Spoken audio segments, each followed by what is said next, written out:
la campaña fue, por lo menos desde mi punto de vista, que no soy una persona que conozca tanto Colombia, me pareció algo impresionante y creo que a un montón de gente le pareció impresionante porque si bien Rodolfo Hernández tenía ya eh, una existencia a nivel local como político, no sé si también a nivel nacional era alguien reconocido, bueno, se hicieron sin fin de notas sobre su TikTok y sobre su modalidad de campaña que creo que inauguró un poco una época junto con otra campaña bueno, que fue un poco menos significativa a nivel electoral, que fue la de Hervás en Ecuador. Bueno, un poco la era de TikTok y de el contenido bien puro de entretenimiento político, pero micro contenido ya, no contenido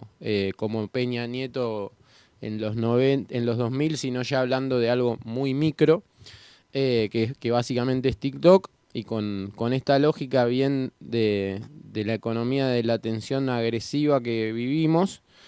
Pero más allá de TikTok, bueno, eh, hay toda una cuestión que vos explicaste varias veces sobre el tema de la autenticidad, de no hacer algo con el candidato que no le sea propio. Creo que quedó clarísimo que Rodolfo era Rodolfo. Para quienes estuvieran a favor o en contra, Rodolfo era genuinamente Rodolfo, no era un candidato que estuviera atado eh, como para no, sino que simplemente era él. También, bueno, hay que mencionar porque vos lo haces, además de Luciana, también Luisa Olejúa estuvo trabajando ahí en esa parte digital y la verdad es que la campaña para mí hizo un cambio, digamos, mostró todas las posibilidades que se estaban generando en esta nueva época y que estaban muy subexplotadas, al punto de que algunos dicen si la elección hubiera sido 10 días antes, quizás él ganaba. Y bueno, eso es un poco lo que yo tengo para decir, digamos, que me interesa todo obviamente desde el punto de vista de la comunicación política. ¿Vos querrías agregar algo sobre eso? Lo que agregaría es, bueno, uno, yo heredo esta estrategia no la estrategia, la campaña, la heredo de dos amigos argentinos también, que eran los que estaban al frente de la estrategia de Rodolfo, que eran Hugo Vázquez y Guillermo Meque. En un momento dado ellos reciben amenazas. Colombia tiene su fragilidad, digamos, en términos de seguridad, ¿no? Ellos reciben unas amenazas y deciden salirse del trabajo que estaban haciendo con Rodolfo. Ya. Dentro de aquel planteo que estaban trabajando, tenían un enfoque un tanto diferente a algunas cosas que yo sentí que eran potenciales grandes de Rodolfo. Exploté más lo que eran las redes, busqué que las redes fueran el llamado atencional y que provocaran interés en buscar quién era Rodolfo en otro lado. Viste, hay procesos muy dinámicos. Hoy por hoy, por ejemplo, Google va dejando de ser el buscador y pasa a ser el buscador TikTok, ¿no es cierto? Entonces vos empezás a buscar la información por otros lados y vas combinando canales, medios y demás historietas dentro de esa misma fragilidad de la atención de la que estábamos hablando. Entonces pasan esas cosas y con Rodolfo, chévere lo que me mencionaste de Hervás, porque Hervás realmente es un referente, es el referente de cómo el espectáculo pasa a comportarse un poquito más caprichosamente. La política electoral tiene mucho de espectáculo, siempre la ha tenido, pero en estas últimas temporadas, con la aceleración de digamos, de los contenidos, buscando captar el instante de atención de la gente, gira hacia, pues hacia cosas más caprichosas.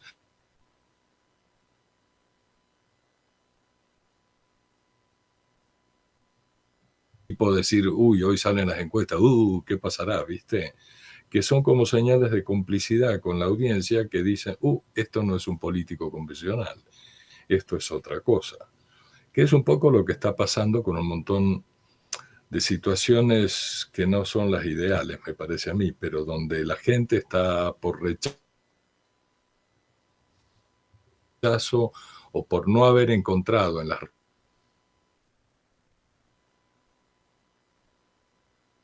lo contrario a la política, ¿no es cierto? Y en esa medida acaban apareciendo algunas cosas que realmente no son demasiado deseables, o más bien son muy poco deseables, ¿no? Entiendo. Em, ¿Cómo funcionó el tema de lo territorial en el caso de Rodolfo? Porque, por un lado, cuando investigué un poco sobre la campaña, recuerdo que se habló bastante también de una herramienta que se llama Wapid No, mm, y, y también, bueno, se habló un poco de, bueno, sí, habían personas que jugaban en el territorio, aunque él no se movía tanto por ahí. Entiendo que hubo un mm. debate sobre cómo moverlo a él o no en el territorio. eh, Porque, bueno, en definitiva, lo que me interesa también es, bueno, vos mencionaste muy bien este tema de los buscadores, trabajaron en el tema de los buscadores, cómo pudieron hacer para que no sea solo TikTok y Twitter en ese momento. Eh, y me interesa esto para ver si hubo, que seguramente la hubo, pero y cómo fue algún tipo de dialéctica entre lo digital y lo territorial. Lo que pasó fue, ok, en esto también hay algo que es la orquesta.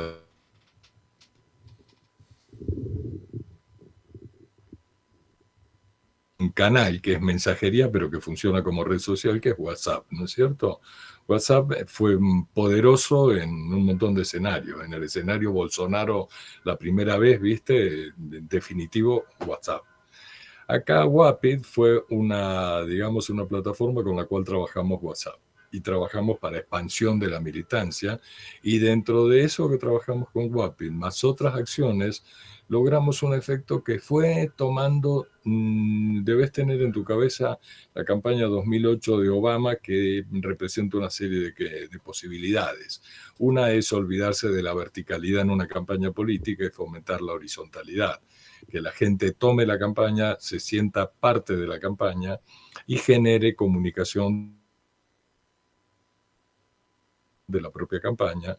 Entonces, dentro de la lectura de Rodolfo ocurrió otra cosa, que es, a Rodolfo no le gustaba soltar la plata por la ventana, y por el otro lado no quería tener enganches de depender de favores que le habían hecho prestándole plata o facilitándole medios. Entonces, una cosa que ocurrió es que parte de lo llamativo de esta campaña es que la hicimos con el 10% de lo que utilizó, por ejemplo, la campaña de Petro, en términos de inversión. Porque los elementos para la comunicación de la campaña los colgamos. Y los colgamos y la gente los bajaba y los imprimía y los difundía, etcétera, etcétera. Entonces, eso generó otro tipo de sentimiento de ser parte de esa campaña y de ser parte del discurso que fomentaba Rodolfo. Y el discurso tenía una serie de características del uso de algunas palabras que hacían conexión con el sentimiento de la gente, ¿no es cierto? Tratar directamente a los corruptos, no de corruptos, sino de ladrones, en fin, una serie de cosas, ¿no? Pero esto que me estás preguntando vos, la conexión entre la calle, el territorio y la parte digital, fue una cosa que empezó a funcionar y la fomentamos y se expandió. WhatsApp fue lo fundamental para expandirlo, por eso la importancia de Wapid. Y se generó una forma de expresión popular que fue que se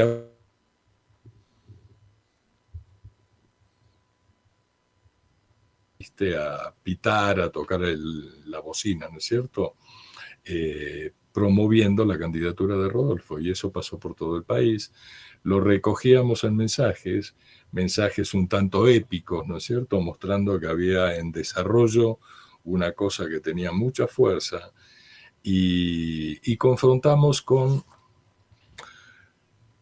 la campaña de Gustavo en la segunda vuelta. En la segunda vuelta pasaron muchas cosas. Rodolfo de alguna forma bajó la guardia, recibió amenazas y también sintió el impacto de esas amenazas y otras cosas.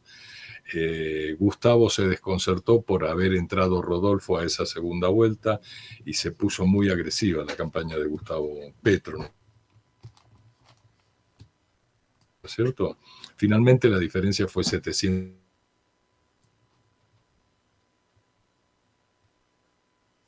Hubieran sido los tiempos un poquito diferentes, el resultado hubiera sido otro. No sé si para bien, para mal, en fin, no importa, ese no es el tema. Pero, no sé, hay muchas cosas. Nosotros con mi hija, viste que estuvo conmigo en esa campaña, y publicamos un libro que es Ganar es una decisión, que de alguna forma tiene que ver con una desmotivación de Rodolfo por una cantidad de razones, por los ataques que estaba recibiendo, por las amenazas, por varias cosas, que lo hicieron perder la energía esa que es necesaria para ganar. Cuando vos mirás, por ejemplo, mezclando fútbol, el deporte rey, que le dicen, ¿no es cierto? Y la política tienen mucha conexión. Y si vos mirás, por ejemplo, lo que anda pasando con Racing en Argentina, ¿no es cierto? O sea, del flaco, del técnico de Racing, digamos el técnico, que es el hincha número uno, ese flaco, ¿no es cierto? Gustavo Vos ahí, Costas. claro, vos sentís que esa fuerza, la presencia de esa fuerza, de esa potencia, ¿no es cierto?, de las ganas, es fundamental. Y se derrama, y se contagia, y se vuelve algo, se viraliza, usando la palabra de moda, ¿no es cierto?, en ese sentido. Bueno, cuando el líder o el que está en la cabeza de ese entusiasmo, de esa pasión, baja la guardia, debilita ese impulso, y los que lo siguen debilitan eso, ¿no es cierto?